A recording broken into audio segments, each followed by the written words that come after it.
Bueno, buenas noches.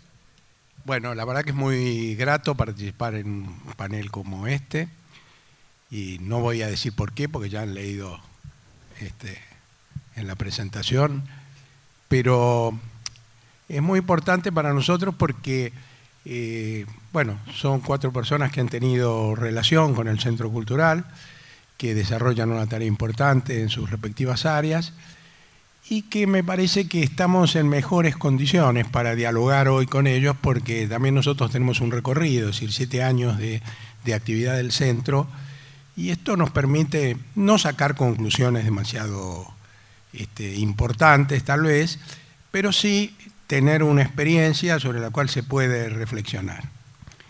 Y yo voy a hacer una intervención más o menos breve para...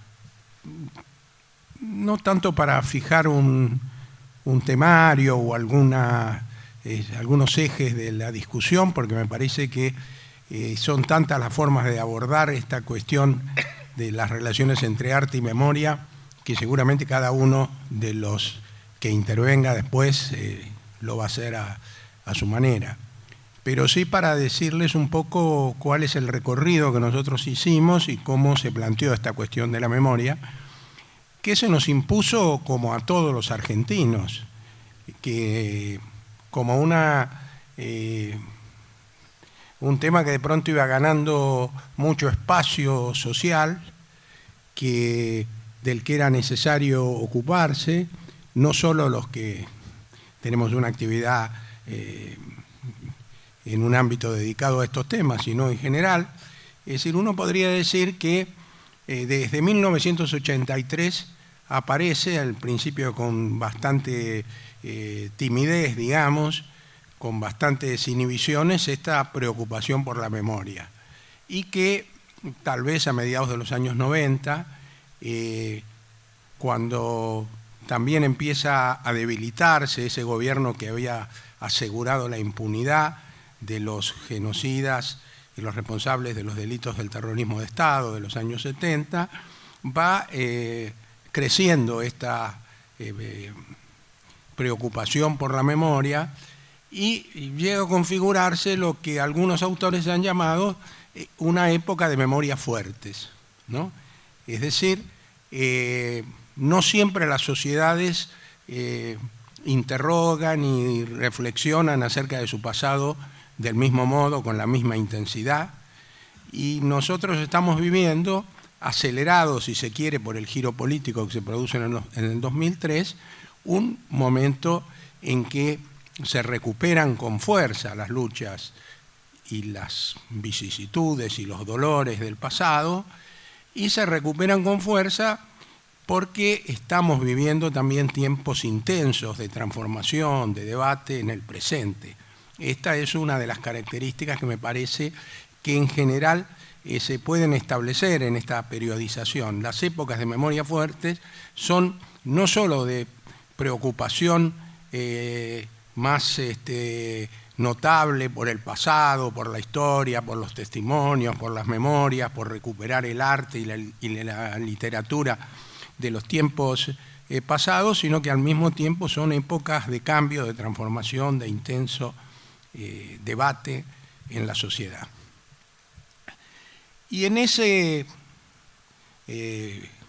proceso de intensificación de la memoria social, por así llamarle, aparecen lo que son las políticas públicas de memoria que hoy se sintetizan en el discurso de gobierno y también de los organismos de derechos humanos como las políticas de memoria, verdad y justicia, entendiendo que no puede haber procesos como este que estamos desarrollando en este espacio de memoria si al mismo tiempo eso no hubiera sido acompañado por el proceso de hacer justicia con los responsables de los tremendos delitos que aquí se cometieron.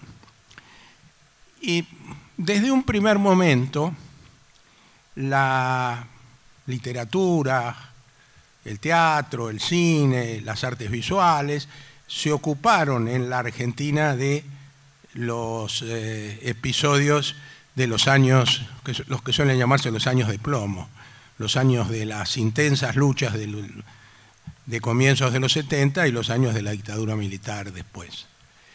Y en ese momento ignorábamos en general todos un gran debate que se empieza a dar con más fuerza después en Europa acerca de si era lícito o no que las artes y la literatura se ocuparan, y se ocuparan de distintos modos, con cierta libertad, de estos acontecimientos. Ustedes saben que ha habido grandes polémicas en Europa, por ejemplo, acerca de si era posible o si era correcto hacer películas sobre el Holocausto.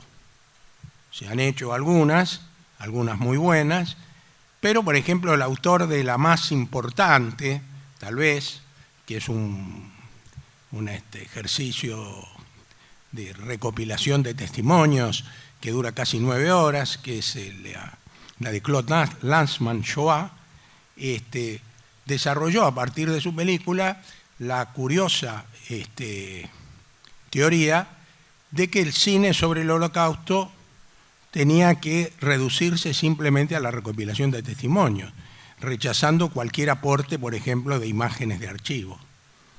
Y a partir de ahí empezaron, o tal vez no a partir de ahí, no creo que este sea el primer caso, pero digamos, empieza a haber varios, como todo un periodo de las prohibiciones, ¿no? No se puede utilizar imágenes de archivo para filmar un tema tan tremendo, tan conmovedor como es el tema del Holocausto, y esto solo nos permite recopilar testimonios. En otros casos se condenó muy duramente que se hubieran exhibido fotografías de los campos de concentración de Auschwitz, lo cual además hasta era realmente injusto con quienes habían arriesgado su vida, porque ustedes se imaginan qué dificultades debieron tener quienes tomaron esa fotografía. Pero también además porque eso planteaba otro problema que demuestra la complejidad de los comportamientos humanos, porque quiénes eran los que habían podido tomar fotografías de el lugar donde eran gaseados los alojados en el campo de Auschwitz. Bueno, los llamados Sonderkommando, es decir, quienes estaban colaborando activamente con los criminales nazis.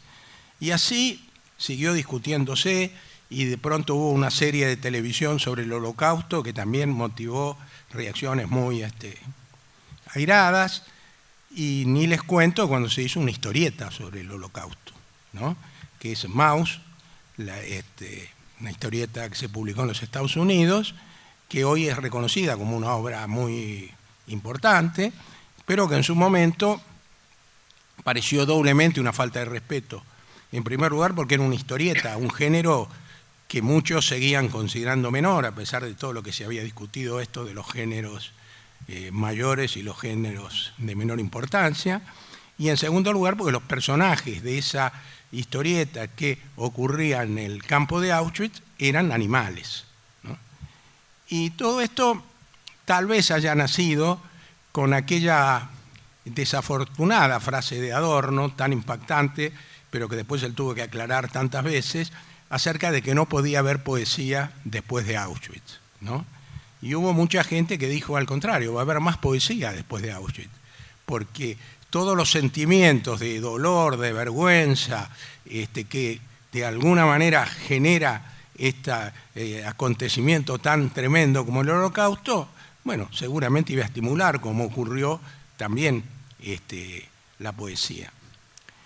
Pero atrás de esto, y lo cito porque en la Argentina tuvimos esta discusión, hay una idea de lo que se ha llamado la inefabilidad del Holocausto.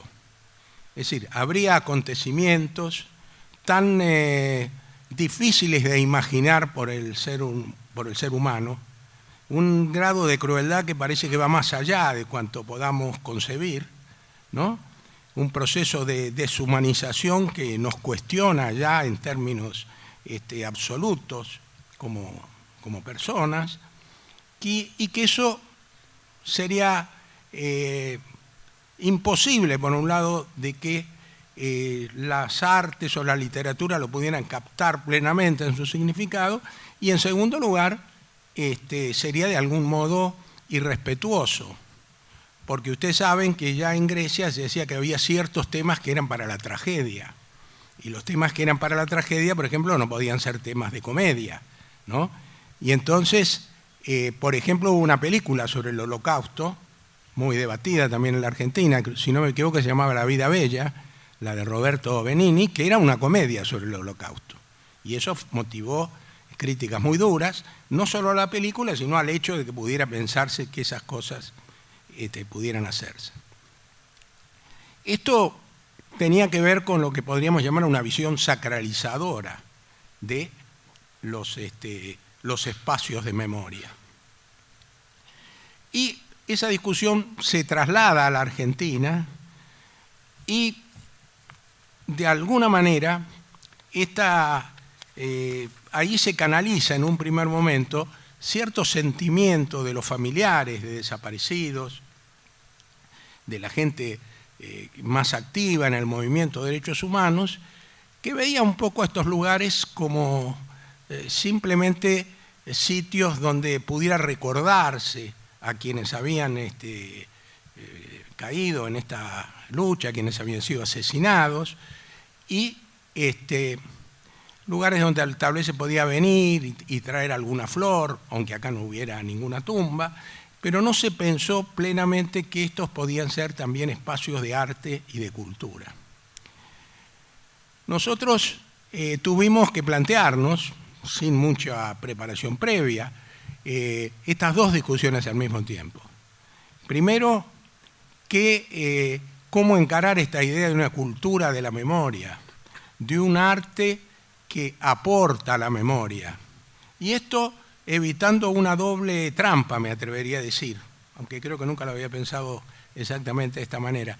Por un lado, esta idea prohibicionista de que en estos lugares sagrados hay cosas que no se pueden hacer, ¿no? Me refiero a actividades culturales que debieran ser excluidas o que debieran ser consideradas como menores o como irrespetuosas, o como la música, por ejemplo, que en un principio se pensaba que era una falta de respeto al dolor de los familiares simplemente porque era hacer mucho ruido en un lugar que tal vez se pensaba hubiera merecido otro tipo de respeto, por así decirlo.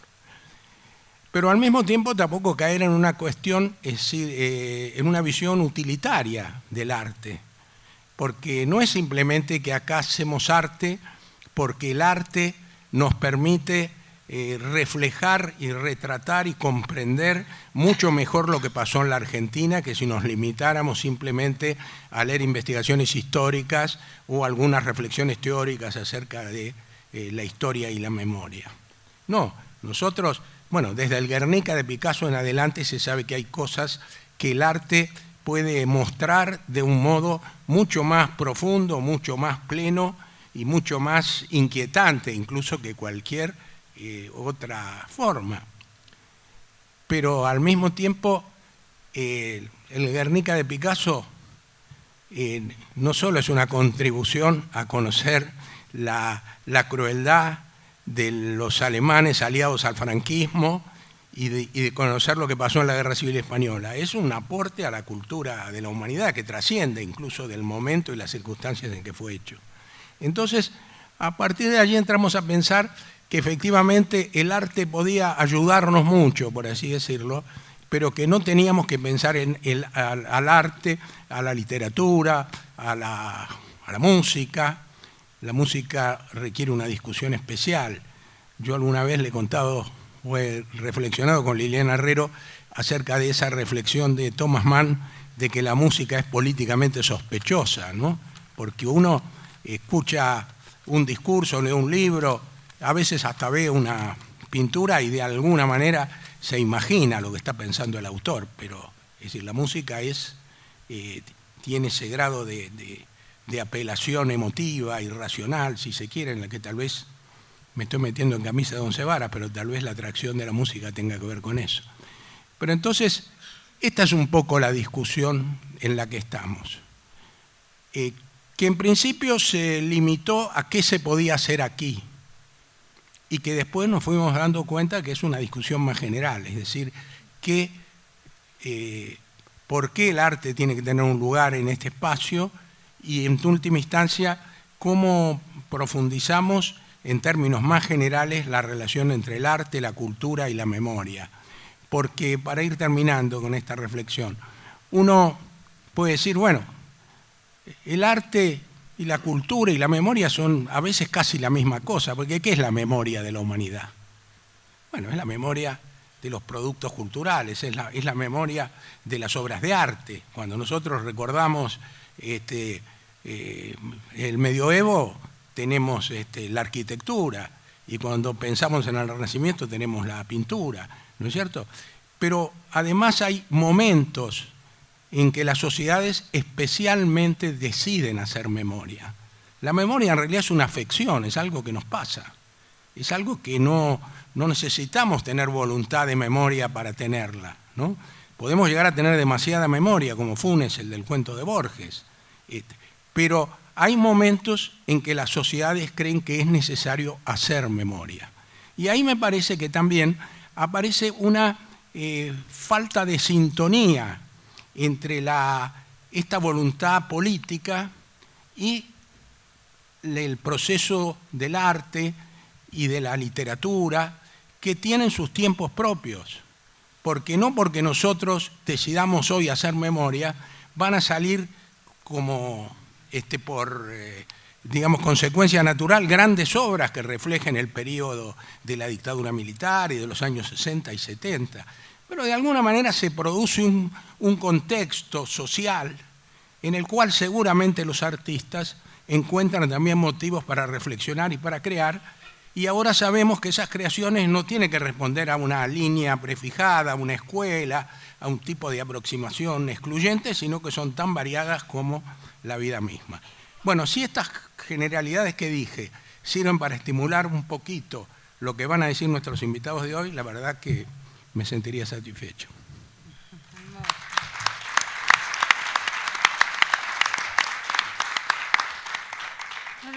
No recordaba esa conversación. Ahora sí me acuerdo. Fue una discusión interesantísima esa que tuvimos, Eduardo.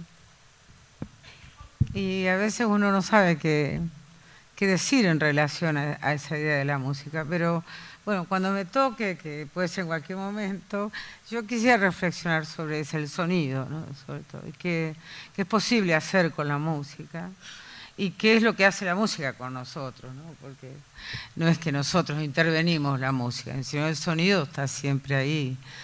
Hay que ver cómo uno lo captura, cómo lo interroga y en última instancia cómo lo hace estallar, ¿no? Eso me parece. Yo había pensado algo muy breve, no se asusten. Pero bueno, como la convocatoria fue del Haroldo Conti, de este centro que vos dirigís, pero fundamentalmente fue para mí tuya, tratando de condensar en tu nombre este predio, ¿no? Tan complejo, tan asustante, y tan gozoso también. Entonces lo primero que se me ocurrió fue empezar este escrito, que es muy breve, insisto, y la primera frase dice eso: la amistad se presenta siempre bajo formas extrañas y diversas. Y entonces pensé que la amistad es la perfección de lo que hemos sido. Yo creo que el gran tema que yo quiero pensar con la música es lo que hemos sido. Es el sonido que hemos oído, es los dolores que hemos sentido, es todo aquello que hemos celebrado, ¿no? Lo que hemos sido allá lejos y hace tiempo es al mismo tiempo, me parece a mí, lo que nos está esperando. Prefiero pensar el tiempo así. Hemos vivido intensamente esa promesa de comunidad emancipada, que para mí es la música, una promesa de comunidad emancipada. Y todos sabemos que ese anhelo nos está esperando porque en ese deseo se renueva todo lo que hemos sido. Es decir, cada vez que yo canto, siento que se renueva aquello que hemos sido, pero se renueva cada vez de un modo distinto. Cuando suena un acorde, todo lo que fuimos y todo lo que esperamos está en esa sonoridad. Jamás he dejado de tener ese sentimiento cuando canto, cuando escucho grabaciones de músicos que me importan o simplemente cuando tomo un vino y converso con alguien sobre cualquier tema. Hay que buscar un sonido, el músico debe buscar un sonido. Y ahí, para mí, está todo el peso de la historia. Está el conocimiento profundo, la memoria intensa de la música popular argentina, que es mi desvelo. La memoria hecha sonido, acordes, diseños melódicos, ritmos, textos, nombres, regiones también de este país y de Latinoamérica. Entonces, hay que cantar y recordar, hay que cantar y olvidar. Y en ese vaivén, entre recordar y olvidar, inventar, si es que uno puede, el propio horizonte estético. Para mí, así es la memoria. Todo simultáneamente y repentinamente, inesperadamente también. Por eso pienso que lo que hemos sido nos está esperando. Cuando un músico encuentra cómo traducir esos anhelos y percibir que lo que hemos sido nos está esperando, somos por un instante felices. Eso es lo que yo quería decir. Entonces, ¿qué es lo que yo pienso? Pienso en cómo persistir en la búsqueda de algo nuevo en las cosas, en la música, en la política, en los textos, en la vida de este país. Y sin duda es un sentimiento angustiante y difuso también. Se estrella ese sentimiento constantemente con renovados impedimentos, pero al mismo tiempo es inspirador y es estimulante. Tenemos que darle nombre a ese impedimento. Eso creo. ¿Qué es ese impedimento? Es la ambición de la vida renovada, pero dañada por nuestras propias certezas más gastadas. En general, nuestras vidas están garabateadas por trazos y actividades rutinarias, muy rutinarias. El deseo de producir algo novedoso que siempre nos habita está también amenazado por escollos sin nombres. Entonces, ¿cómo nombramos a esos escollos? Quizás una parte de lo nuevo es poder darle nombres renovados a los obstáculos antiguos. Por eso pienso que este empeño en la búsqueda de otro horizonte vital, otro horizonte artístico y político, es un diálogo con el pasado, con lo que ya fuimos. En lo que ya fuimos, creo yo, fervientemente, está nuestro tesoro y también está nuestro atolladero. Las experiencias conocidas con anterioridad deberían interrogarse con preguntas que aún no conocemos. A diario hacemos miles de preguntas, pero hay una para hacer, la esencial, y esa esencial no es sabida aún por nosotros.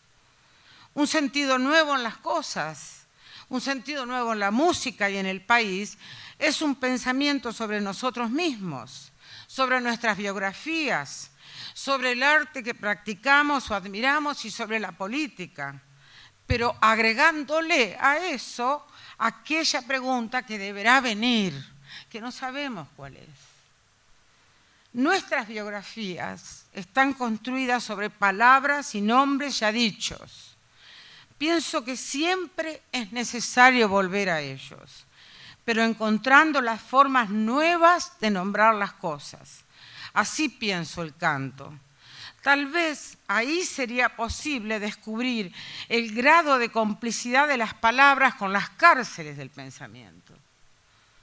Bastaría que se intuya aquella pregunta insospechada para que la rutina libere el fulgor que encerraba, porque ahí está ese fulgor, en lo absolutamente rutinario, en lo que dábamos por hecho. Si tuviésemos esa sabiduría sobre la naturaleza de los impedimentos, quizás la política dejaría de combatir en sus pretensiones de hoy las mismas cosas que provocará mañana. Y la música también podrá forjar su propia versión de los sufrimientos que nos aprisionan. Ya termino.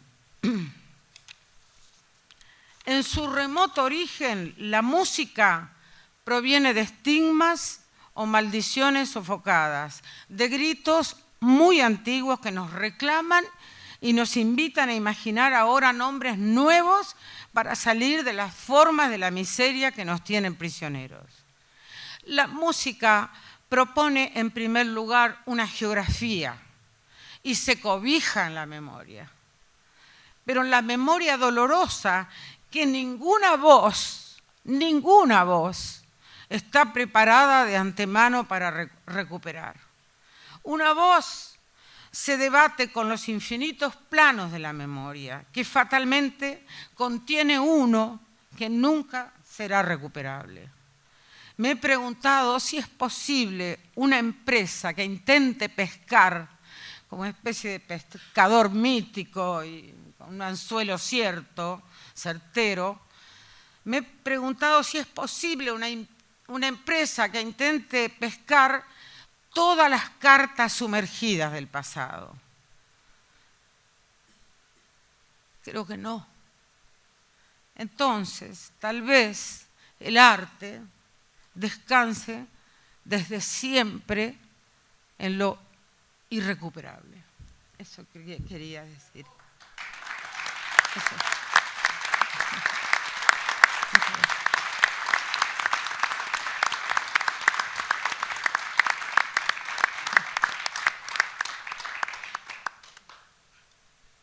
Yo, ante todo, sé que la relación del tema de hoy es entre arte y memoria, entre por qué en un centro cultural de la memoria se realiza, por ejemplo, estoy en este momento haciendo una exposición de pintura. Pero previamente quisiera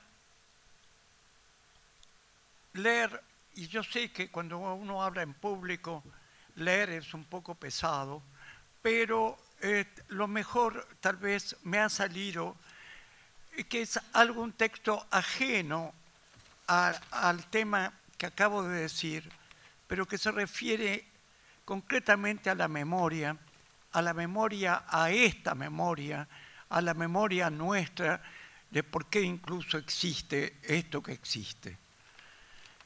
Y creo que lo pude formular alguna vez bien, o más o menos bien, y por algo lo quiero leer. Justamente por algo será, por algo fue. Sin memoria no hay historia, pero también sin historia no hay memoria. Sin memoria, o sea, el ejercicio del recuerdo, no es posible registrar lo pasado y por lo tanto no es posible recordar lo sucedido. Y un pueblo se construye en base a su historia. Un pueblo sin memoria es un pueblo autista y en consecuencia al servicio de intereses ajenos. Es por esto que la memoria es un campo de batalla. Superar lo ocurrido es posible. Este es, por ejemplo, el objeto del psicoanálisis. Enfrentarse con el pasado para hacerle justamente pasado. De lo contrario, es un presente inmóvil. Pero hacer del pasado un pasado no es olvidar. No es olvidando que se logra, sino recordando. Cuando el recuerdo se convierte en conciencia, se puede decir que lo pasado es pasado. Antes no. Es una indigestión. Digerir lo ocurrido no es olvidar, es pasarlo a otro capítulo. Olvidar el pasado para encarar el futuro es un absurdo. Y sin embargo a ello nos convocan los pretendidos bienpensantes. La buena voluntad, entre comillas, está animada de otra voluntad, la del ocultamiento. Por lo tanto, no es buena voluntad. Por algo será, famosa frase que se les vuelve en contra. Los sublevados por algo se sublevan, por algo fue. No hubo subversivos porque ya todo estaba subvertido. ¿Acaso no es cierto que las dictaduras sucesivas, desde 1955, siempre se enunciaban en el nombre de la democracia? ¿Acaso no es cierto que los defensores del orden se iniciaban como bombardeos a su propio pueblo y fusilamientos a sus colegas de armas? En los años 70 ya todo era demasiado tarde, por algo fue. Pudieron apelar a la justicia, pero ni siquiera lo intentaron, porque hubiese sido como utilizar un boomerang. Solo sabían del terror, por algo fue. Los que hablan de olvido, por algo quieren encubrir. Los que quieren recordar, en cambio, quieren superar el dolor, quieren justicia. Eso que no existió, por supuesto que por algo será, para que no se repita, para superar justamente lo pasado. El recuerdo es el primer capítulo del olvido. Para olvidar se necesita tener buena memoria, decía Martín Fierro. Si a un niño su madre lo abandona, por ejemplo, solo de ello se olvidará cuando ya no necesite de madre. Pero ello no ocurrirá con el solo crecimiento, o sea, haciéndose un hombre grande, sino cuando tenga conciencia que ese dolor lo ayuda a crecer, o sea, a madurar. Será simplemente un hombre consciente que sabe de su pasado, pero este ya lo tiene digerido y que vive otra etapa de su propia historia. Recordar es responder una pregunta si uno no sabe exactamente de qué se trata ese recuerdo. Por ello es un deber recordar lo ocurrido en la ESMA y en todo el país en los años del proceso. No hay pasado, hay presente en la lucha contra el olvido de un pasado lleno de ignominia, y ello solo puede molestar a los que quieren encubrirlo. Asesinaban y no podían hacerse cargo de ello, y ocultaban y robaban niños. Es cierto, querían salvar al Estado de terror. Por eso el orden, en este caso, era el exterminio y extirpar de sus raíces familiares a las criaturas nacidas del amor de aquellos que según ellos merecían el exterminio por luchar contra ese terror. Porque ante todo, primero fue el terrorismo de Estado y por eso no es viable la teoría de los dos demonios. Para superar la memoria del horror de este terror, de este terrorismo de Estado, basta, como dicen los obispos, dejar de revisar el pasado, pregunto. Olvidar en este caso no es perpetuar hasta la eternidad lo que ellos llaman el maniqueísmo que alimenta el encono entre argentinos. No hay olvidos por decreto, no se trata de venganza, se trata meramente de justicia. Mientras no la haya, el estado de terror restará latente y puede repetirse con su maniqueísmo implícito. La historia de buenos y malos la inventaron ellos. Bien, aclarado esto, de por qué siento el concepto de la memoria importante, me parece evidentemente que aquí en la ESMA, ex-ESMA, aquí en este lugar donde sucedió el terror, se haga un centro de la memoria. Más aún, estuve extrañando y creo que ahora se ha abierto un museo de la memoria. Admiré en Chile, por ejemplo, el Museo de la Memoria que hicieron en Santiago. Y si bien me parecían magníficos estos centros de la memoria, faltaba, me parece, el Museo de la Memoria. Creo que ahora se están ordenando las cosas, porque primero yo creo que, sinceramente, primero habría que haber sido esto y luego los centros para superar esa memoria. Pero admiro realmente este centro, admiro su acción y yo admiro justamente para decir, estamos en otro capítulo, pero no olvidando. Es así que yo, con gran placer, he aceptado exponer aquí.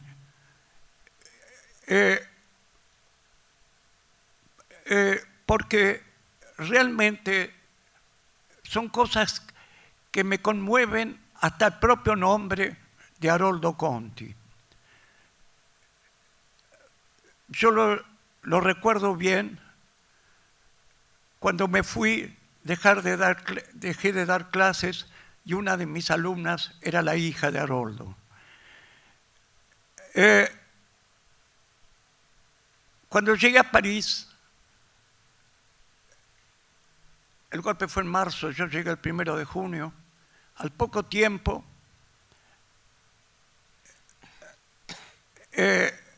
ya hablaban de cosas que a mí me extrañaron, que muchísimos años después se hablaba aquí de que se tiraba gente desde helicópteros al agua, al río. Yo lo oí inmediatamente y por eso yo tenía que hacer una exposición en Buenos Aires cuando me vine para acá y desde París la mandé. Y mandé 3 obras, entre otras, que se llamaban Esto no tiene nombre. Una de ellas era justamente una que está en la entrada en mi exposición, que es un pajarraco del que caen en torno de él una cantidad de cuerpos tronchados. Yo aludía a esto. Cuando llegó la exposición a Buenos Aires, comentaban muchos, claro, era todavía mediados del 76, no, era el 76, octubre, algo así. Pero ¿por qué no está tan violento? La voluntad de negar era enorme. Por eso creo que siempre tendremos que tener presente la memoria. Nada más.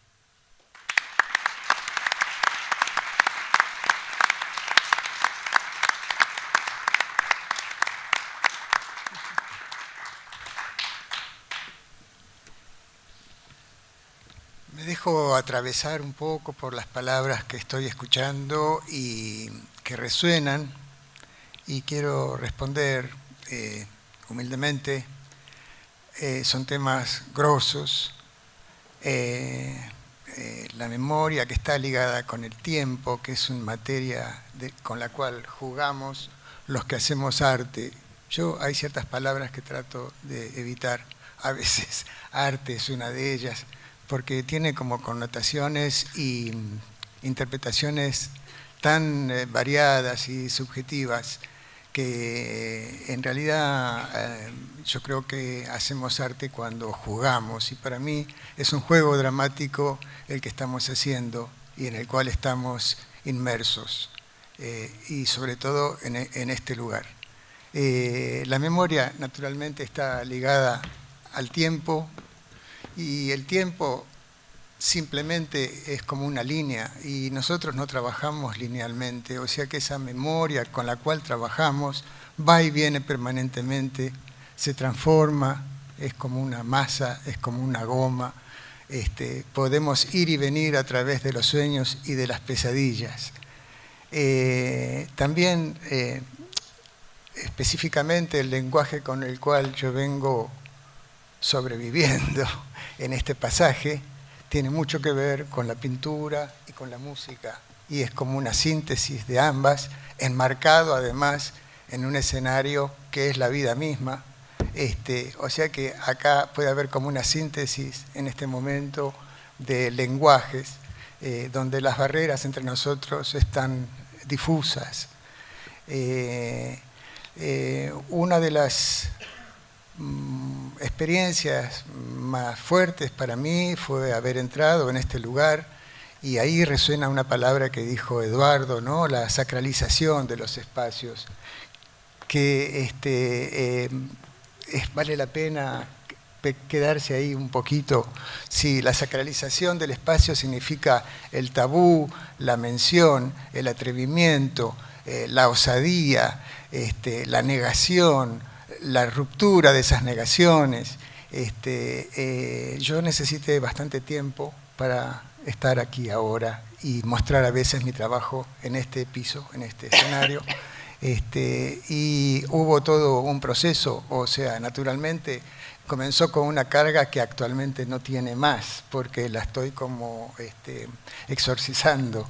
La exorcizo a través de mi juego, con el juego que yo hago, con el juego de los cuerpos, con el juego de los movimientos, con la expresión, con el color, con la luz. Y acá hay algo fundamental. Lo que me capacitó para estar presentando un trabajo artístico aquí fue ese intento de restauración. Porque en realidad lo que hacemos es restaurarnos a nosotros mismos a través de lo que hacemos. Por eso hay algo que también está flotando entre todo lo que estamos diciendo y que tiene que ver con estas ambivalencias, ¿no? Por ejemplo, ese régimen, esos años de plomo, como dijo Eduardo, ¿qué representaron? Fueron pérdidas, fueron llantos, fueron gritos, fueron ausencia, fueron ruptura, fueron retroceso. Y por otro lado, fueron incentivo para sobrevivir y superar a través de estos juegos que practicamos nosotros, una especie de supervivencia. Fueron un refugio. Siempre somos testigos, siempre somos testigos, aunque desde el que denuncia, que es un testigo consciente, hasta el que niega eso que está viviendo, que también está hablando de sí mismo y del momento que está viviendo. La negación también es algo que se denuncia. O sea que siempre estamos hablando de nosotros y siempre somos reflejos de lo que estamos viviendo. A mí esos años me tocaron como formativos prácticamente, ¿no? Porque fueron los años de mi formación. Así que estoy como muy marcado y a veces inconscientemente por placer, por dolor, por escape y por intentar de alguna manera sobrevivir, comunicarme con los demás y formar parte de una sociedad que no comprendía muy bien. Creo que todavía sigo sin comprenderla. Yo voy a mencionar solamente un ejemplo vivido aquí. Tiene que ver con el condicionamiento que produce el espacio en la mirada, el espacio donde se está representando, si es que se habla de representación, ejecutando o reactivando una acción viva, no una simulación de algo. Ese es el sentido que yo le doy a lo que hago. Yo no estoy simulando, yo busco algo que viva en ese momento, más quizás que en el resto del día. Hice un trabajo acá que está inspirado en una de las músicas más importantes del siglo, y que tiene que ver con la sacralización, justamente, los ritos que tienen que ver con la regeneración de la vida, de las generaciones, de las estaciones, y eso implica muchas cosas, ¿no? La siembra, la cópula, la guerra, el mismo crimen, los espíritus de las cosas, de los antepasados. Ahí hay un trabajo con la memoria casi inconsciente, porque son resonancias que se producen en nosotros, resonancias por la música, o resonancias por ciertas visiones, o por ciertos recuerdos que uno arrastra. Pasó algo que realmente es como una alerta para mí, porque las escenas que tenían que ver con esa violencia en este trabajo fueron escenas vividas aquí en este lugar. Entonces hay algo que sin querer y sin darme cuenta estaba produciendo una especie de reality show, y es como una banalización, es como una alerta muy fuerte, ¿no? Es como una blasfemia lo que estoy diciendo, pero yo lo viví y quizás muchos otros lo están viviendo así. Por suerte, un centro cultural en este espacio libera esas ataduras y esas etiquetas y permite que todas las interpretaciones sean válidas. Eso es todo lo que puedo decir por ahora. Gracias.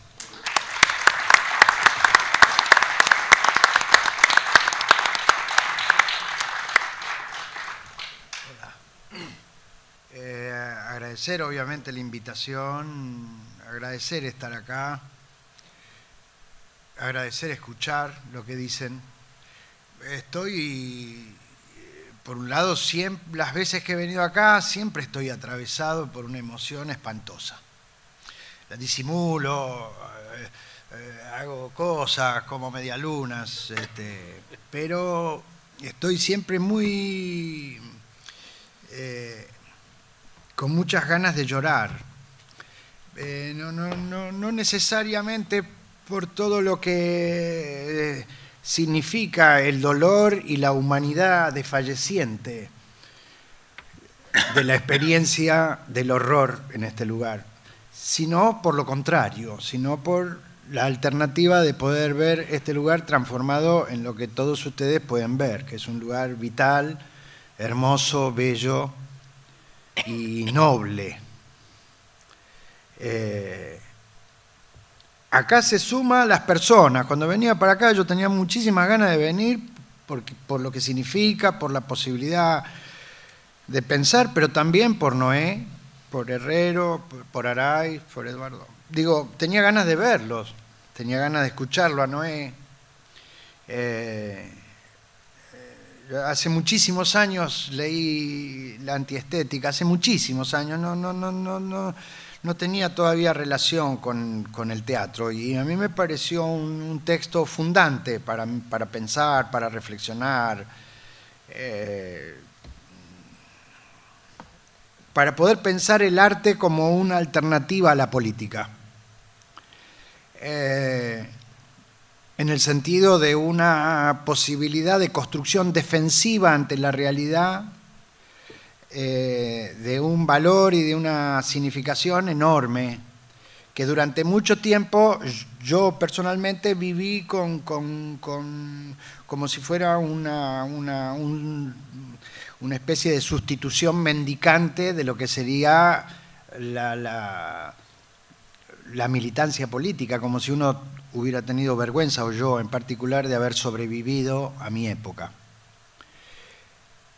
Por el imperativo de la época, por los valores de la época que costaron lo que costaron, y que durante muchísimo tiempo pensé que era una actividad absolutamente menor el teatro, que era un sucedáneo reemplazante y mendicante de otro tipo de experiencia. Me costó mucho trabajo entender, por lo menos, que mi lugar donde yo podía pensarme y hablar y defenderme de aquellas cosas que no me gustaban era mi actividad artística y que esto no era sucedáneo de nada, que eso tenía un valor en sí mismo y que por el contrario es el arte el que puede dar cuenta de ciertas cosas que ni la historia, ni la política, ni el pensamiento puede reflexionar ni ahondar. Yo pertenezco a una franja de una actividad artística que tiene un nivel de concretud, de carnalidad que hace muy difícil poder plantear los temas de manera directa. Quiero decir, ningún tipo de experiencia teatral podría tomar de manera literal algunas de las cosas del horror porque no habría posibilidad de que no fuera casi pornográfico ese teatro. Y por otro lado, también quiero decir que yo tengo una enorme distancia con lo que es dado llamar el teatro político o testimonial, tanto de Moria Kazan como del teatro político de izquierda. Quiero decir, Moria Kazan hace teatro político, obviamente, quiero decir, siempre el teatro es político, pero no me parece que sea un buen camino la hipótesis de que es el tema el que va a generar el desarrollo del lenguaje. Y en ese sentido me parece que la interrogación acerca de qué debe plantearse un centro cultural en lo específicamente teatral, yo me lo imagino como un problema, porque no veo otra manera, no encuentro una hipótesis dentro del teatro de no quedar excesivamente sujeto al tema, y yo considero que eso va a ser un teatro conservador, que un teatro que va a generar hipótesis previas donde los que están en la platea y los que están arriba del escenario piensan más o menos lo mismo, no va a producir otra experiencia que una experiencia conservadora. Y como el teatro tiene que ser una herramienta por su propia naturaleza, por la naturaleza de asumir el destino, digo, ahora eso suena un poco grandilocuente, pero si uno imagina en el origen la experiencia de lo teatral, donde alguien se separa de la grey y actúa, quiero decir, asume su destino sin ninguna fuerza atrás, ni Dios, como sería la alternativa de la religión, ni la hipótesis de una aportación social, como sería la hipótesis de la política, quiero decir, absolutamente solo, por puro goce, como decía Araiz, por puro deseo, porque uno quiere actuar o quiere producir esos discursos, sobre todo porque la pasa bien. Más allá del nivel la palabra es un poco excesiva, pero de compromiso con la actividad, con el tema, pero hay en esa situación de poner el cuerpo, de juego, de la naturaleza, de hacerse presente. No, me parecía interesante lo que planteaba Araiz en el sentido de abandonar la idea de la representación, que no es un problema del arte, es un problema más complejo que abarca categorías filosóficas, políticas, etc., y poder pensar la situación de hacer presente algo de manera genuina, intensa. Él lo decía muy poéticamente, de manera más intensa a veces que en lo cotidiano, en la vida misma. Quiero decir que ese segmento aparentemente ficticio, ficcional, imaginario, que sería el tiempo que dura la obra teatral, el momento del actuar, sería reconocido como un momento de gran intensidad, de gran libertad, de gran presencia. Nunca se tiene tanta conciencia del cuerpo, nunca se tiene tanta conciencia del otro, nunca se tiene tanta conciencia de la responsabilidad, a lo mejor es un exceso, pero de la responsabilidad civil que significa construir imagen o sentido de intercambio. Y además sin ninguna utilidad, porque yo pienso que el teatro no tiene ninguna utilidad, no tiene que servir a nada en particular. Es una manifestación, es una necesidad, es en todo caso una adicción, digamos. Uno o yo produzco la actividad porque soy adicto a ella, porque necesito ensayar, porque ahí soy más fuerte, porque ahí me reconozco, porque en esos lugares que muchísimas veces no están vinculados digo, a ninguna memoria del tema, ni a ninguna reflexión directa sobre la idea de la memoria, se me hace presente mi existencia.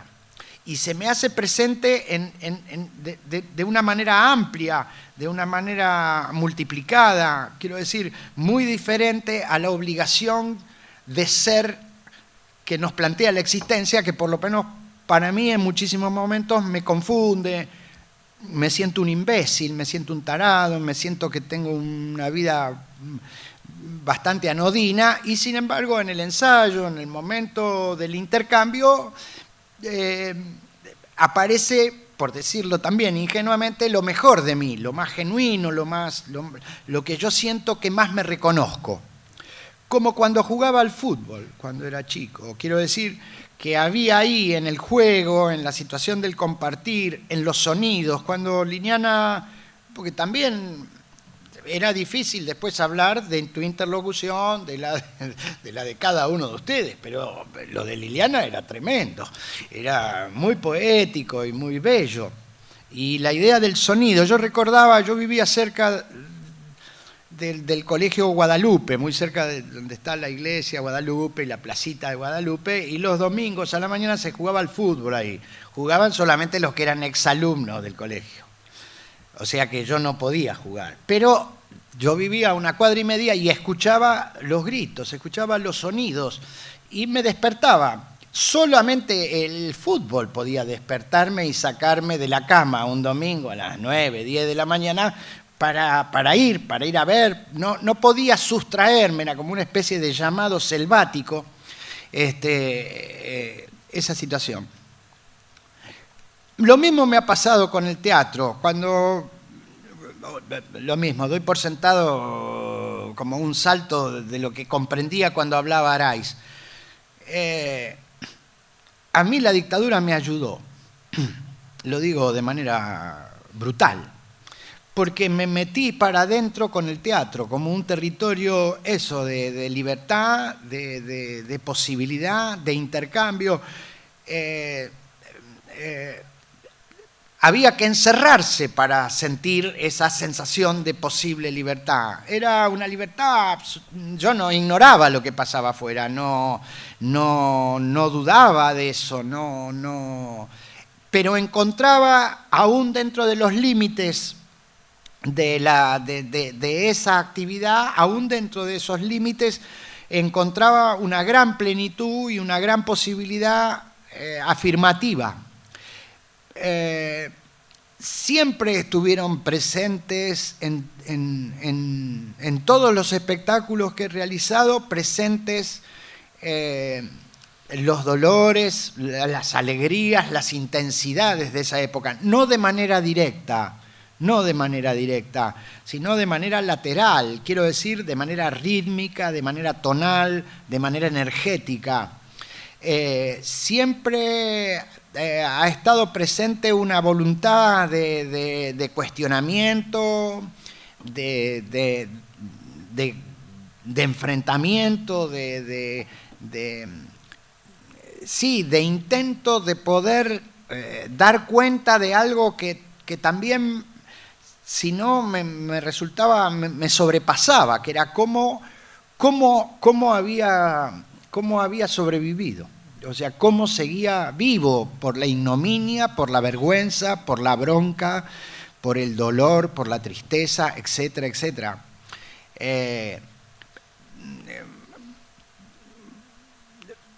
Me parece que en ese sentido el camino de la actividad, del juego, del teatro, de la música, de la pintura, es un territorio de tanto resarcimiento, tan reparatorio, tan estructurante, que sí, que es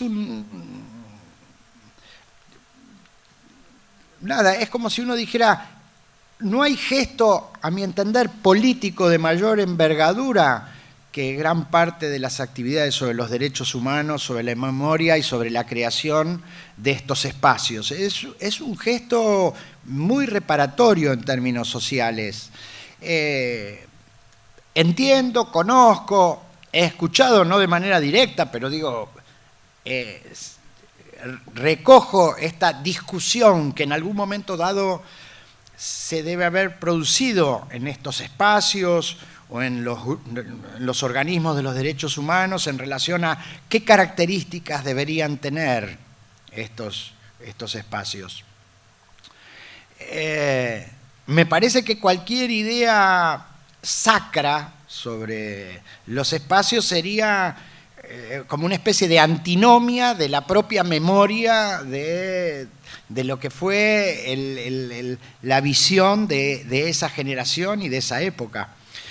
Necesariamente estos espacios son parte de una tensión entre el recuerdo doloroso, espantoso y necesario de recordar y la necesaria vitalidad y el juego y el goce y el placer de los cuerpos para instalar vitalmente una alternativa que funcione de manera antitética con lo que sería la visión del horror. Quiero decir que en gran medida el proyecto represor es el proyecto de la quietud, de la solemnidad, de la seriedad.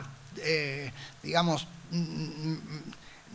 sería gravísimo si las instituciones cayeran en esa celda que es ese nombre, lo institucional, lo formal, lo que se puede, lo que no se puede decir. Me parece que ahí las actividades también, yo tengo muchas reservas con el término, por lo menos para mí, ¿no? Del arte y el artista y toda esa cosa. Pero las actividades, por decir así, artísticas, deben hacerle burla a esas hipótesis de quietud, deben instalar fuertemente la noción de la belleza, porque no es el tema el que va a producir belleza, es la especificidad totalmente concreta de los procedimientos artísticos que le va a dar valor. No es necesariamente el tema el que va a hacer grande la pintura de Noé, es lo que pinta Noé, que es una cosa específica de su sensibilidad y de su sistema nervioso personal traducido en la pintura.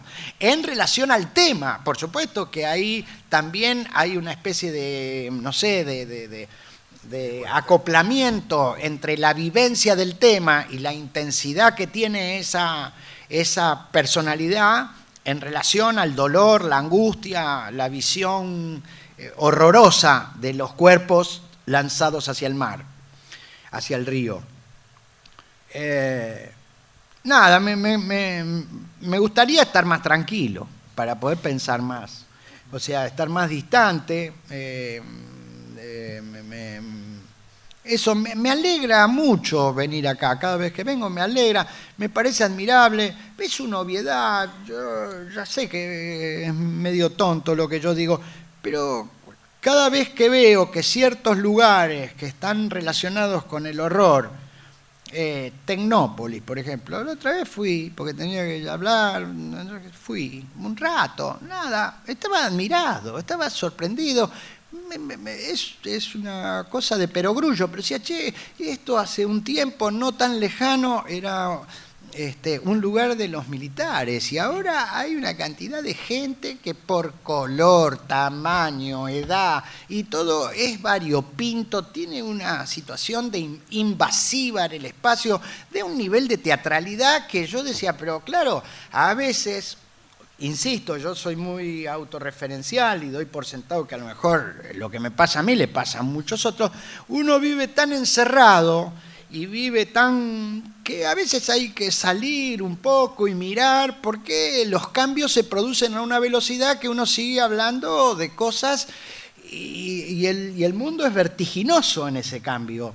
Y me refiero a cómo el Estado ha recuperado una relación dinámica con los espacios, con un aprovechamiento y con un nivel de hipótesis de goce y de amplitud democrática que a mí me sigue sorprendiendo. Seguramente porque yo estoy formateado, mi ADN es una idea antiestatal. Quiero decir, vos me decís el Estado y yo te escupo. En principio, después pienso, pero en principio ya reacciono mal. Ya digo, uy, me van a pegar. Me van a pegar, me van a tratar mal o me van a usar. Me van a usar. Y por lo bajo digo, estos guachos. Después puedo empezar a reflexionar un poco sobre la situación. Entonces digo, por un lado, sobre el tema específico, ¿qué mejor ejemplo que lo que hace el Centro Cultural? Nada, no hay mucho, yo no podría dar ninguna otra cosa más aportativa que decir, bueno, mirá, ustedes lo tienen resuelto, tendrán contradicciones, conflictos, dificultades, como cualquiera, como cualquier hijo de vecino.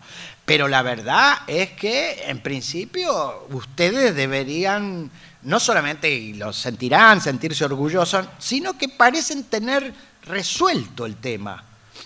Me da la impresión que el problema se hace como más sutil o más delicado en lo que sería la actividad mirada de manera más cerrada o más específica. Que es decir, y no basta con que el tema, o no basta, por decirlo brutalmente, no basta con recordar para producir un acontecimiento que va a producir conmoción estética. Hay que laburar y hay que tener, aunque sea una palabra desagradable, un poco clasista, talento.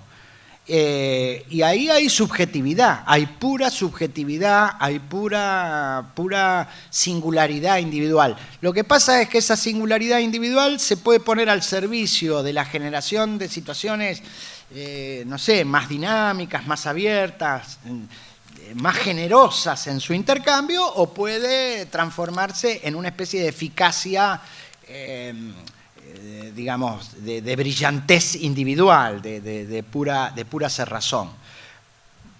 En relación a lo de Adorno, y todo el tiempo habría que pensar en hacer poesía como única forma defensiva ante una realidad desagradable, agresiva, negativa en relación al hombre. Entonces todo el tiempo habría que generar espacios de belleza, de apertura y de goce, de puro goce, de puro placer. Eso más o menos.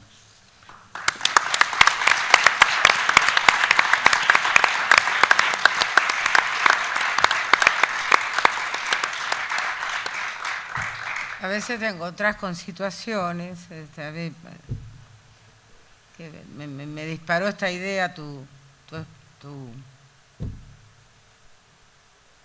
habla, tu lengua.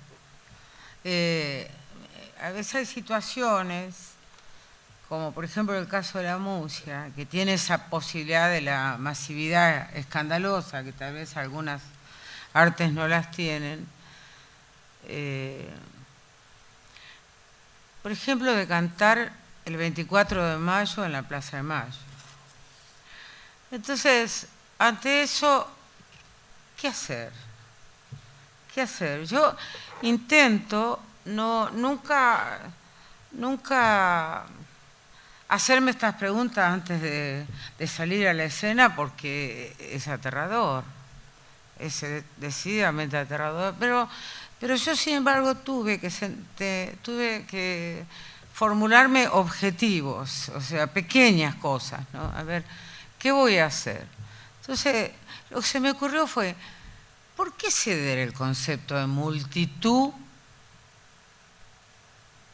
y ponerla en el horizonte de la quietud, como vos decías? ¿Por qué? Porque si la multitud tiene una memoria revolucionaria, transformadora, festejante, mutante, celebratoria. Pero ¿cómo sostenés la música ahí?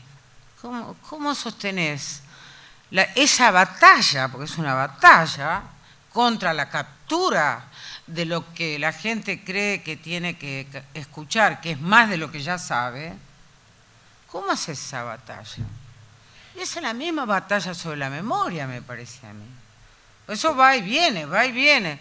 Yo intento, así, son filigranas, pequeñas grietitas, ¿no? No cedo ningún arreglo, canto lo que sé hacer, no revoleo ningún poncho, no digo arriba las palmas, digo lo que... Y bueno, es aterrador, así, es aterrador. Son 15 minutos que te dan y primero rogar que te escuches. Y bien. Y después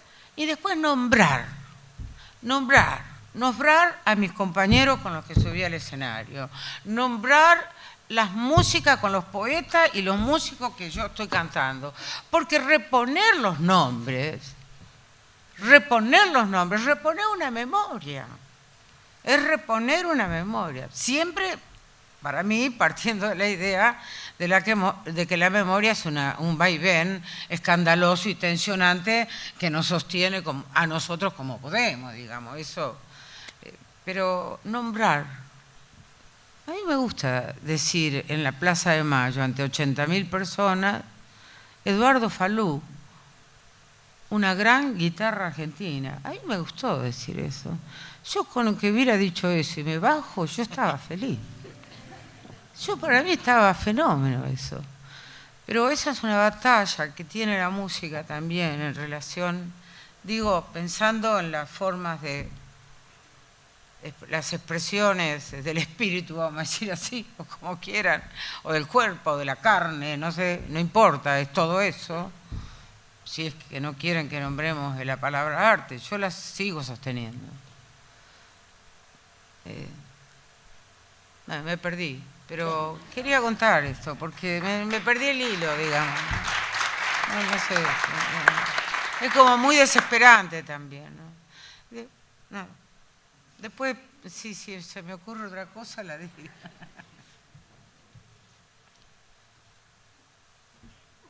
Yo voy a decir, hacer referencia a dos cuestiones que se plantearon, que me parece interesante. Lo que decía Yuyo Noé acerca del museo que debió haber precedido el centro cultural.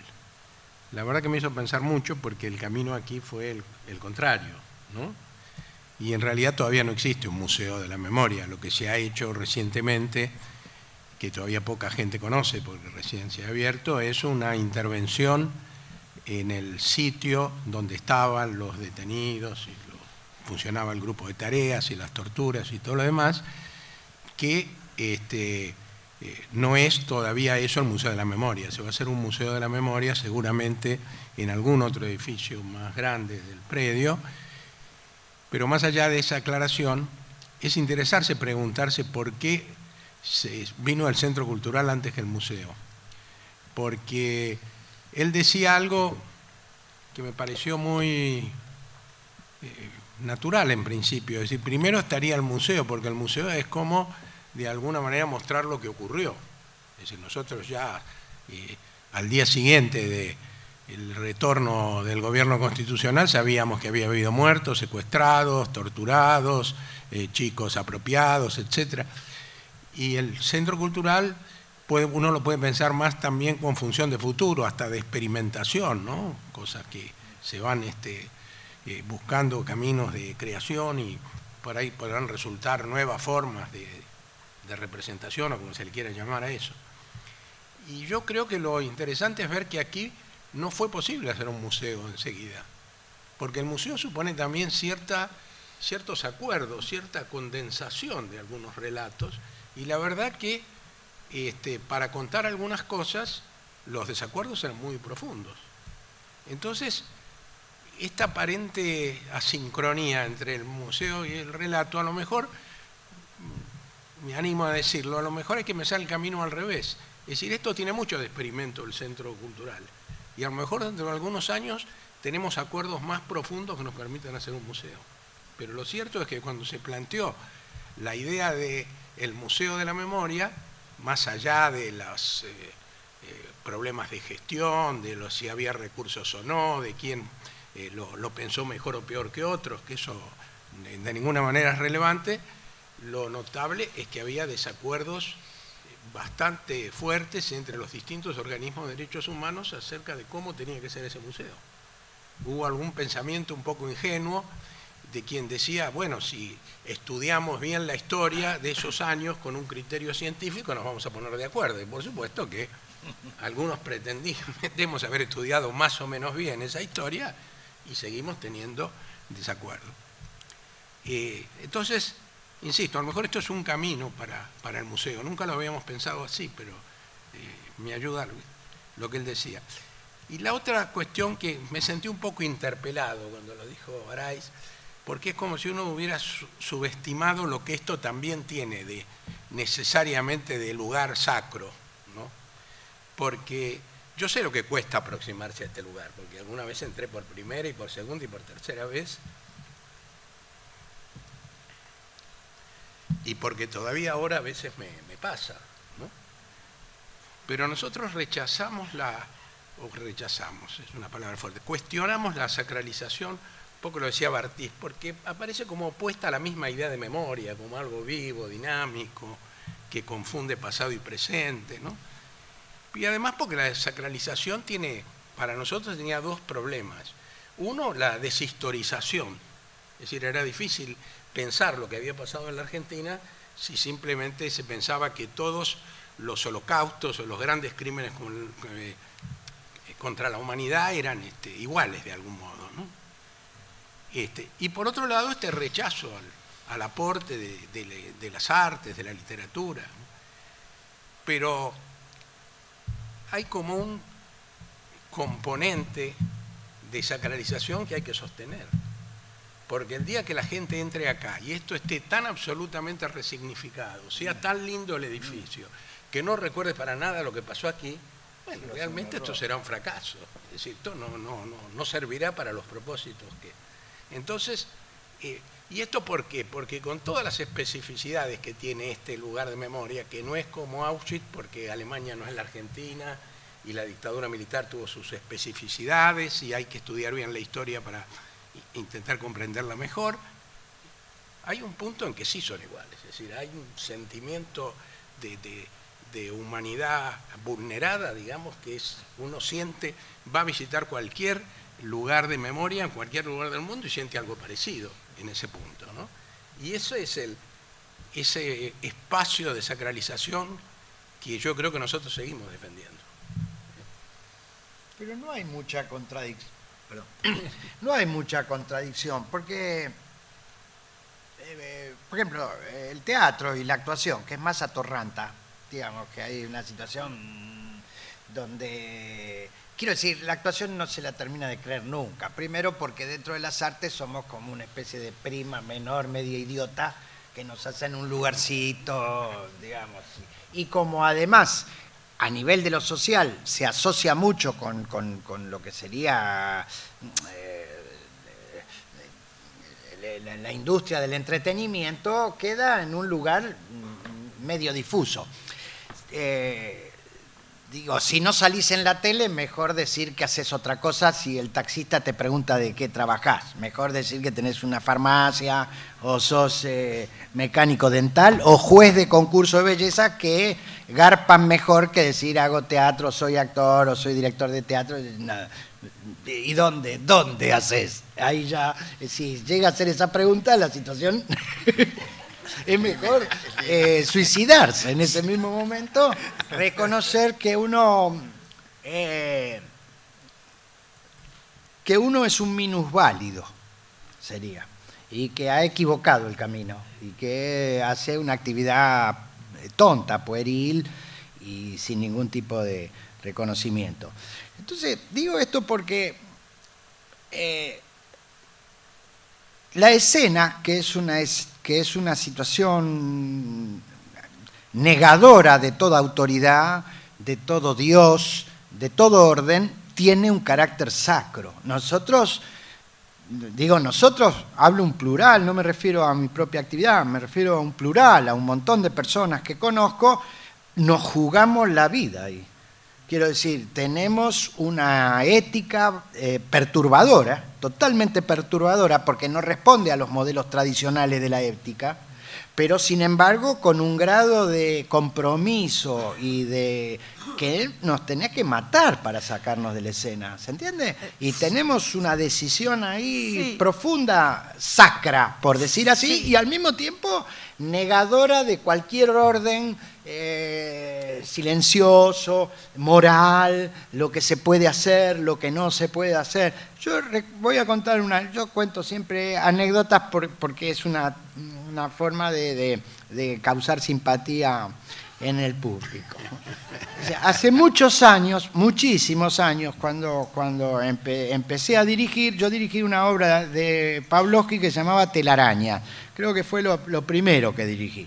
Y la escenógrafa era Cristina Moix, que era nuestra escenógrafa. Y en un ensayo de esta obra, el ensayo, por supuesto, como todo buen ensayo, no tomaba partido por la obra, se iba por las ramas hacia cualquier zona. Y en un momento dado del ensayo, como situación disparatada de búsqueda, unos personajes que eran como unos parapoliciales muy simpáticos y encantadores, que se llaman Beto y Pepe en la obra de Pavlovsky, esto no existía en la obra, era parte del ensayo, seducían y violentaban sexualmente a Eve de Bonafini.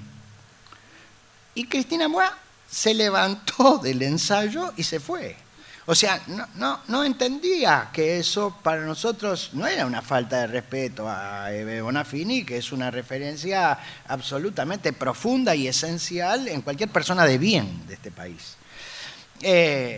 Pero que era útil para nuestro imaginario irnos a esas zonas disparatadas y totalmente locas, donde parte del juego era también violentar nuestra, por decir así, nuestra naturaleza histórica y nuestras referencias ideológicas y políticas. Y ella no lo pudo soportar. Tuvimos que llamar al otro día y decir, che, ¿pero qué pasó? Y decir, pero es un ensayo. Nosotros ahí estamos liberados de cualquier hipótesis, por decir así, moral. ¿Se entiende? Por supuesto que eso no va a ser el objeto ni el núcleo del trabajo, pero uno tiene muchas prevenciones, excesivas prevenciones, y esas prevenciones a veces son nobles y a veces son de raíz conservadora. Entonces digo, es una tensión esa idea de cómo no superficializar y no convertir en un elemento de banalización o de puerilidad un espacio, y tampoco no convertirlo en una nueva iglesia, en un nuevo espacio donde parecería que el mantener viva la memoria sería hacer todo lo contrario de lo que estamos levemente acordando, que sería la conciencia de que la memoria es algo móvil, dinámico, que está atravesado por las hipótesis de futuro, de presente.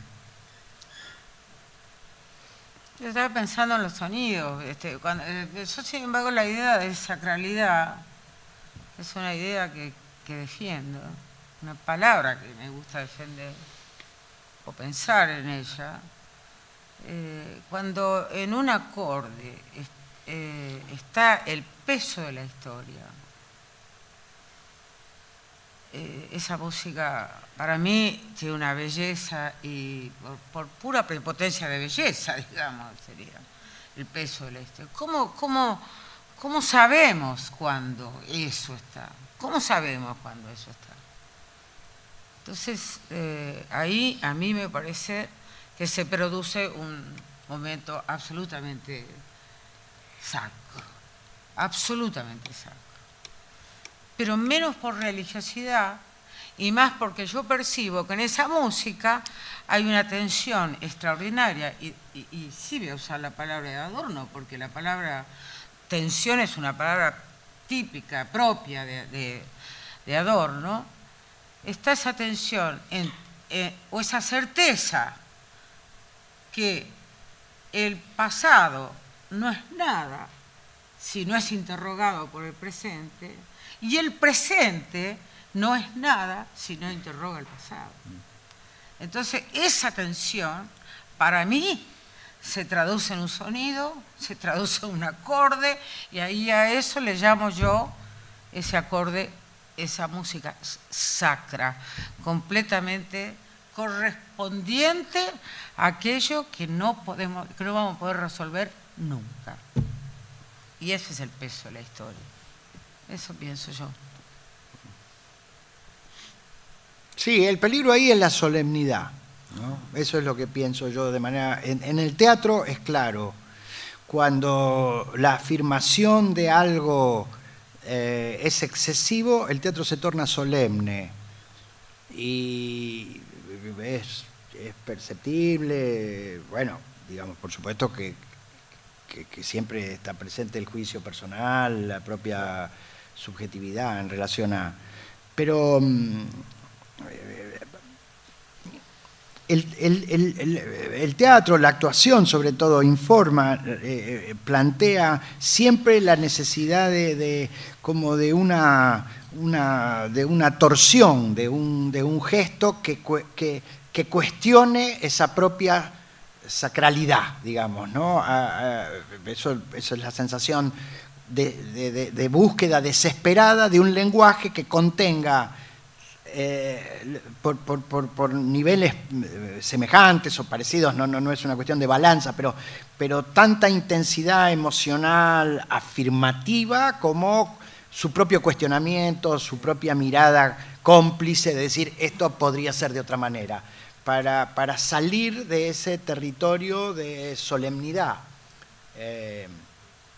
Pero me parece que también eso es más allá de que pueda darse en cualquiera de las disciplinas artísticas, le pasa mucho al teatro, ¿no? No, pero eso no, yo no digo... No, yo te digo desde el teatro. Más que solemnidad, yo te diría, en mi caso, es desesperación. Y una gran emoción. Yo no intento retirar la emoción del arte, de las formas artísticas, cualquiera que sea ella. No intento eso.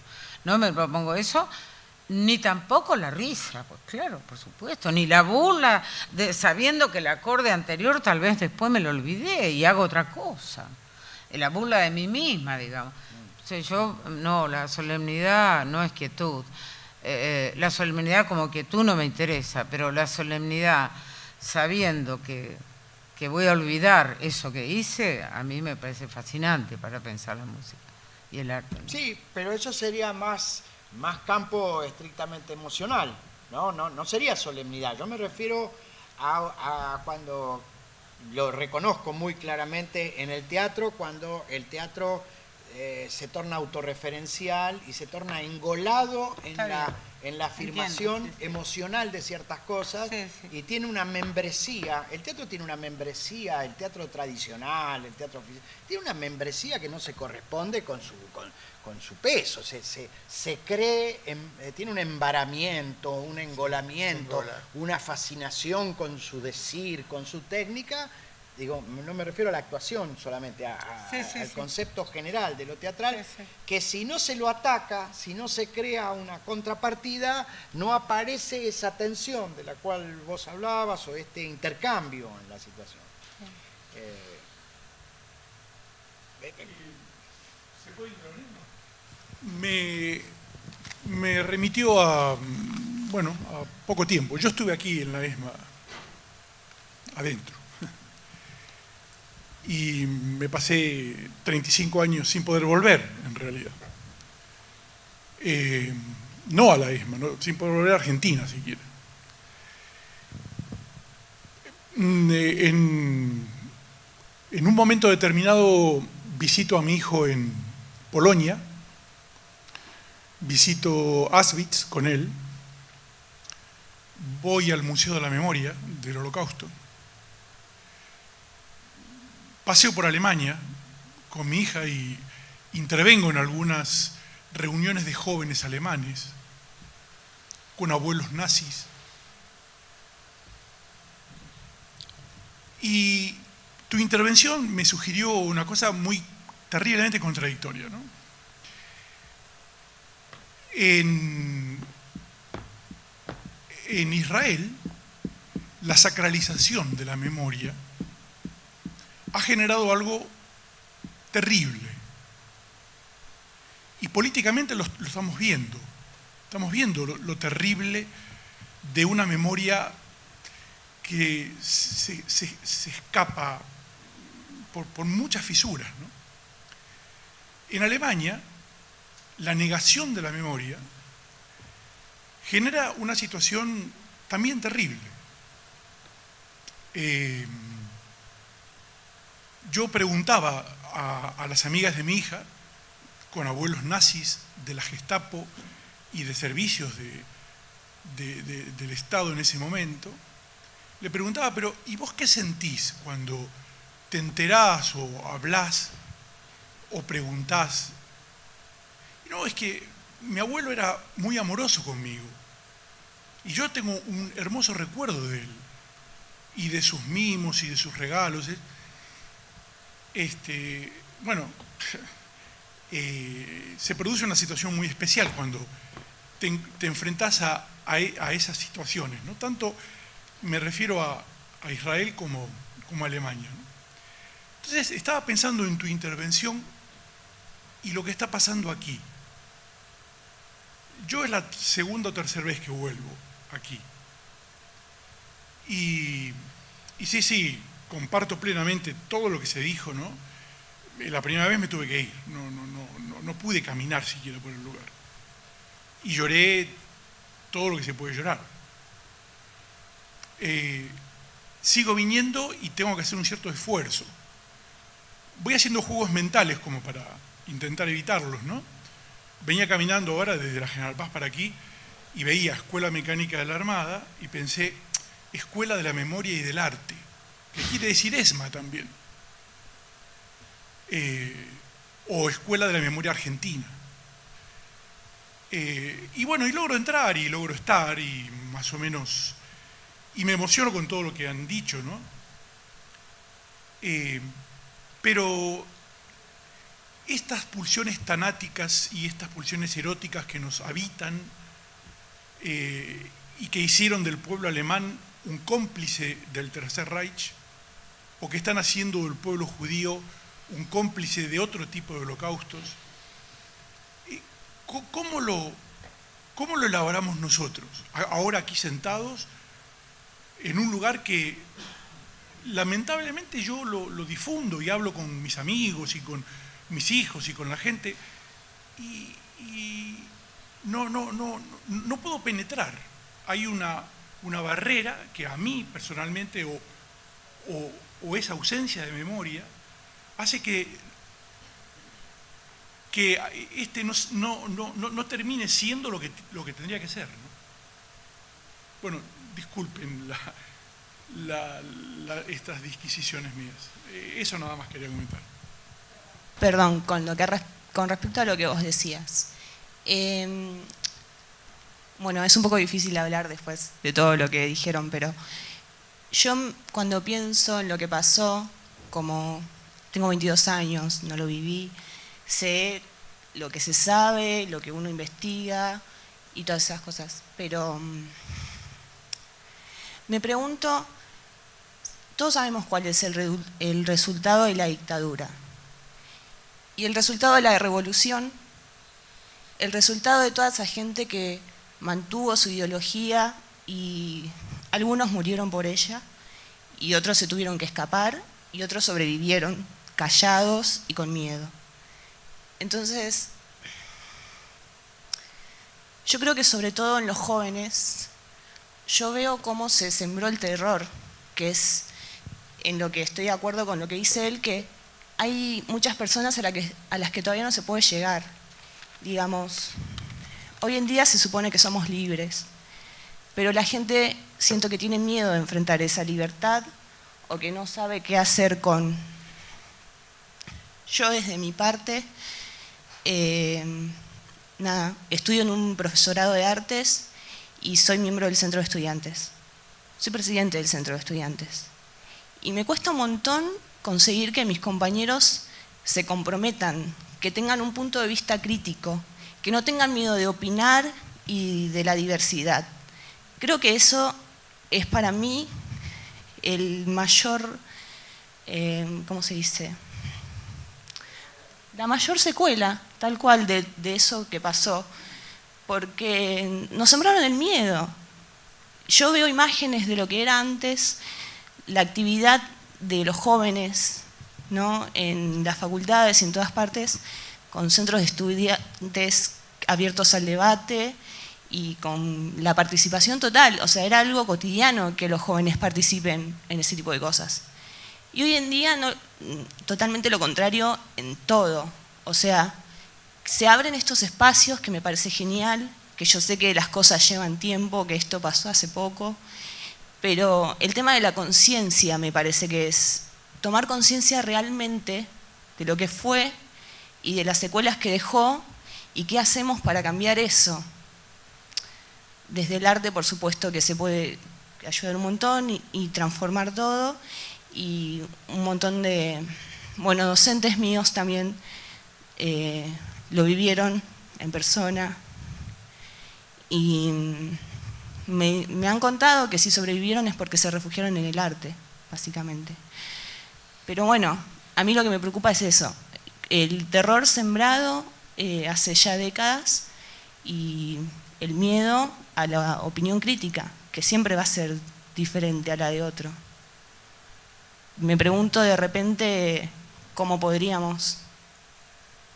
Y haciendo lo que se hace aquí, que es concientizar, es lo que se hace a través del arte quizás, pero es concientizar. Vos misma lo acabas de decir.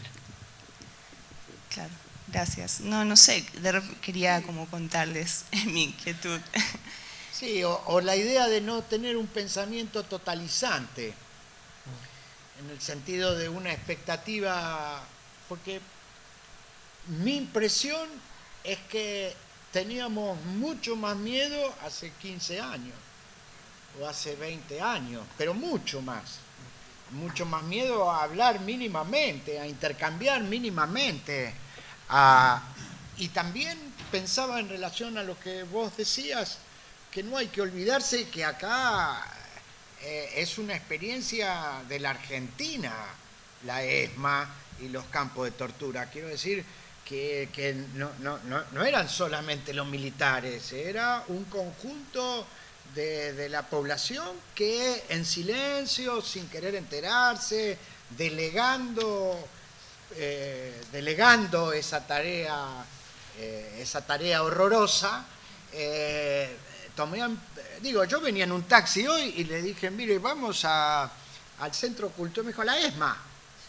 Bueno, la verdad es que era una cosa menor, pero sí, le dije yo, a la ESMA. No lo iba a tratar de convencer de que ahora había cambiado de nombre y que no habría que decir que esto es la ESMA, sino es otra cosa, porque, eso va a llevar mucho tiempo para poder entender qué clase de país somos, para haber tenido esa experiencia, para poder interrogarnos de manera crítica en relación a la idea de la argentinidad, de ser argentinos en relación a esa experiencia. Porque hay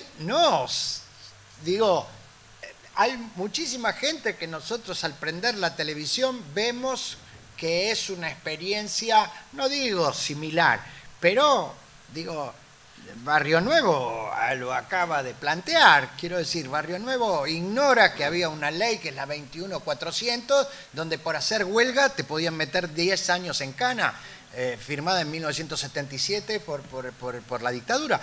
Entonces más allá y un montón de gente que aparece diariamente como representante de la argentinidad, tiene una visión absolutamente distinta a la que por lo menos yo puedo tener de ese acontecimiento. Entonces llevará mucho tiempo y, como dice Araiz, serán necesarios un montón de acontecimientos que tampoco el arte se puede hacer cargo de eso, ¿no?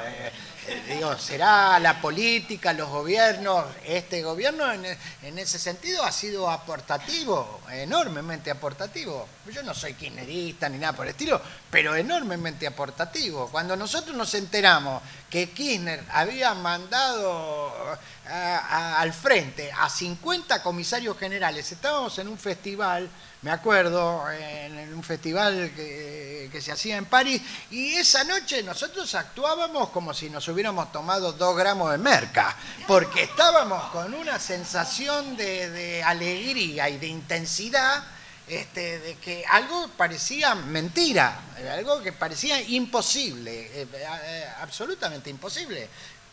Digo, que diariamente vos escuches en la radio o en la televisión la palabra dictadura, y que la escuches, que digan la dictadura genocida, es un avance enorme de la sociedad argentina, enorme, enorme. Digo, más allá del centro cultural, del museo, de las discusiones, etcétera, que las madres y las abuelas de Plaza de Mayo o los agrupamientos de derechos humanos hayan tenido el reconocimiento y el afecto de un montón enorme de gente, es un avance extraordinario, extraordinario. A mí me parece extraordinario, la verdad que muchísimas veces me digo, qué increíble estar en esta época. Qué bueno que pasen estas cosas, que sucedan estas cosas. Sí, para decir algo sobre la primero que se planteó acerca de Alemania e Israel, quedé pensando que es un buen ejemplo de esta relación entre lo histórico, por un lado, y la universalidad del concepto de ser humano y de los derechos humanos, ¿no? Porque dando una respuesta un tanto simplista, obviamente, pero marcando un poco lo que pienso, y es obvio que a los alemanes les está faltando historia y a lo mejor a los israelíes les esté sobrando historia, ¿no? Es decir, porque creen que una historia de sufrimiento justifica cualquier cosa, ¿no? Entonces, a partir de ahí se puede construir un genocidio o una matanza como la que hoy se está llevando adelante. Me parece que esto es interesante pensarlo en relación a lo que discutíamos hoy de la sacralización, ¿no? Es decir, cómo en Europa, por ejemplo, hay una sacralización del Holocausto. Hay un escritor que nosotros citamos mucho, porque estuvo dando unos cursos aquí y es uno de los más lúcidos historiadores y teóricos de la memoria hoy en Europa, que dice que se ha transformado el Holocausto en una religión civil, ¿no? Y eso vale también para Alemania, pero esa religión civil del Holocausto no estimula ni averiguar demasiado por qué vino el Holocausto, ¿no? Entonces no hay una historia atrás que les permita hacerse cargo de lo que pasó, entender lo que pasó. Y me parece que el caso de Israel es el caso contrario. Es decir, es un pueblo, el pueblo judío, que siempre tuvo a la memoria como elemento constitutivo de su propia identidad, ¿no? Es decir, las peores sanciones en los libros sagrados del judaísmo eran para los que se olvidaran, los, por ejemplo, exiliados en Babilonia y que no exiliados, sino, como se dice, deportados, se olvidaran de Jerusalén, ¿no? Porque ahí no había un territorio, no había ninguno de los elementos que constituye un Estado. Entonces eran un pueblo, se pensaban como una nación porque tenían una identidad que tenía que ver con el conocimiento y la rememoración de los textos sagrados. Bueno, todo ese bagaje de tanta historia, tanto culto a la memoria, de pronto transformado en un Estado, lleva a esto que vos señalabas y que me parece realmente alarmante, ¿no?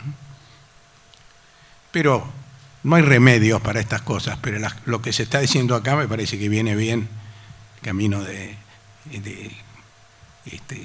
pensar que esto no es una fatalidad de lo cual la humanidad nunca se va a poder librar, aunque tampoco me parece que sea fácil librarse, pero yo creo que esta relación entre tratar de historizar todo lo ocurrido y al mismo tiempo tratar de pensar que hay algunas cosas que tenemos que defender de manera absoluta, como la vigencia de los derechos humanos, cosa que no pensábamos del mismo modo seguramente 15 o 20 o 30 años atrás, me parece que es un camino para ubicarse mejor frente a esto.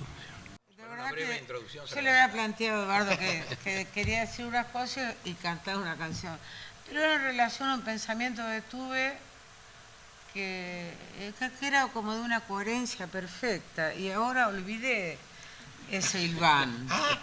Lo olvidé absolutamente, entonces ahora... Pero es parte de la memoria el olvido, ¿no? Como decía Pero Borges. esto lo he dicho exactamente, uno canta, recuerda, canta y olvida, es eso así. Pero tenía un argumento muy eficaz, les aseguro. Y lo olvidé, no sé. Pero no tengo problema en cantar, solo quiero decir que tenía como una... Les juro que estaba fenómeno lo que estaba pensando. Estaba fetén. Estaba perfecto así, pero Dale, querés... dale. Tal vez era un nombre, como siempre es un nombre, ¿no? Siempre es un nombre. Ahí está. Ya Y eso es muy sacro lo que voy a decir, pero también es laico. Borges lo decía claramente, en un nombre están todos los nombres, ¿no? Yo pienso eso. En un nombre están todos los nombres. Y el nombre es un destino también. Y se me había ocurrido que, bueno, no era este el argumento, era mucho mejor, pero es un nombre, pues una canción de Yupanqui. Yupanqui es un nombre inventado, eso es extraordinario. Él no se llamaba Yupanqui, ¿no? Se llamaba Chavero. No me acuerdo el nombre, recuerdo el apellido, Chavero. Entonces, yo pienso que qué interesante el legado de Yupanqui. Tal vez a veces menos por su música y más por ese gesto extraordinario de inventarse un nombre. Sí, un nombre no cualquiera, Atahualpa Yupanqui, ¿sí? dos caciques, liberadores, guerreros, fracasados, triunfantes, todo eso, ¿no? La memoria, ¿no? Digo yo. Mi compañero se llama Pedro Rossi, es decir, lo digo ante 80.000 personas, pero lo digo acá también. Querido compañero, bueno, yo quería pensar un modo de cantar. No, antes de cantar no tengo que explicar, solo se llama Luna Tucumana, todo el mundo conoce esa samba, y el autor es Yupanqui. Así que vamos a hacer. Vamos a sacar esto, porque si no tiene amplificación, las dos cosas no van. Y yo prefiero así. Yo no le canto a la luna,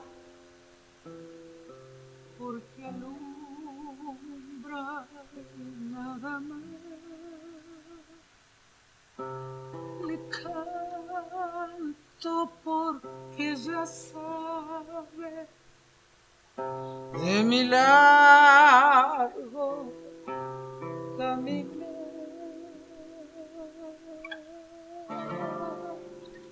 Le canto porque ya sabe de mi largo caminar.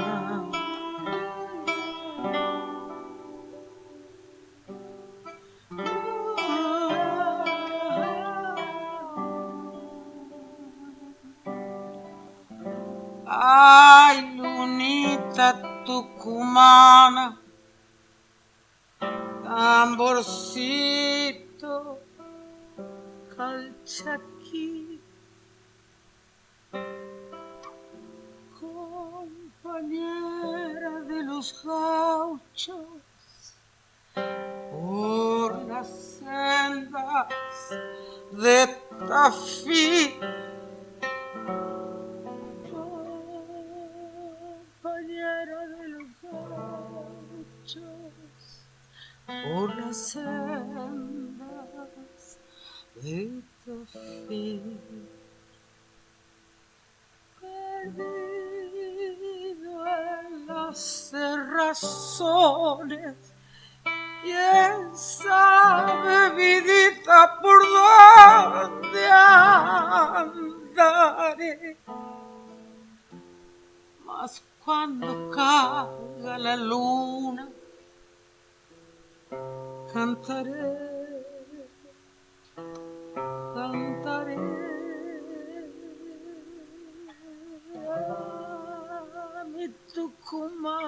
querido, cantaré, cantaré.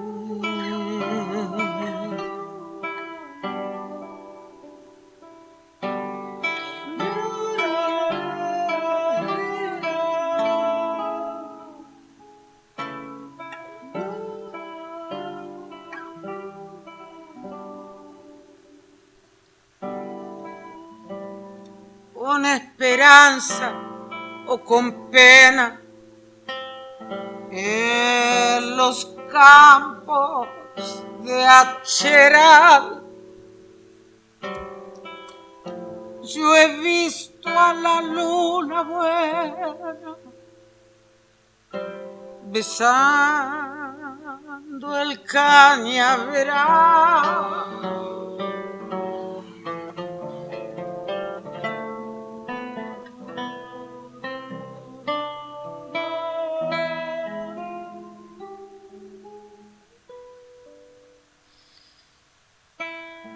Si en algo nos parecemos,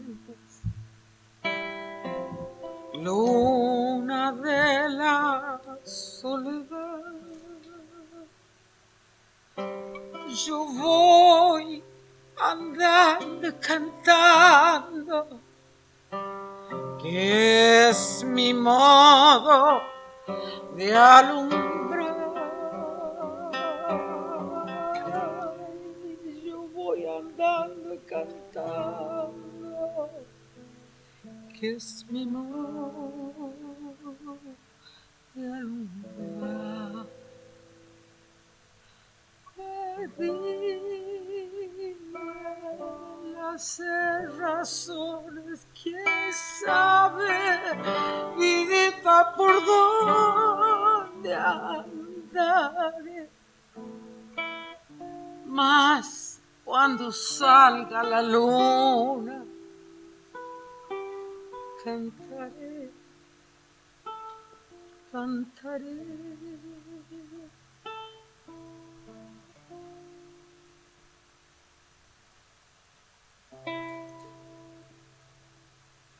Cantaré, cantaré.